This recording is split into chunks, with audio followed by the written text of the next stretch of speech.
hindi mo naman sinabi sa akin nun na, uy, wala akong work.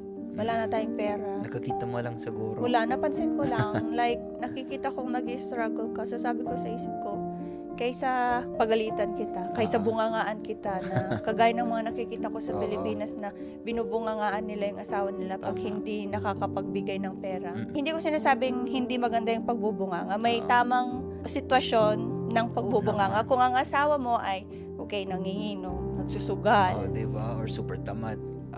tamad, talagang ayaw magtrabaho, yun, sige, bungangaan mo. Pero kung nakikita mo naman na Talagang trying hard ako Yes, noon. kung Wala talaga akong nakikita magawa. ko, sinusubukan mo naman na mag-generate ng income, pero alam ko talaga na hirap ka. So sabi ko sa sarili ko, ano bang dapat kong gawin? Mag-step up na lang ako, siguro it's time tulungan ko siya. Sinabi ko, pwede ba akong maghanap ng work?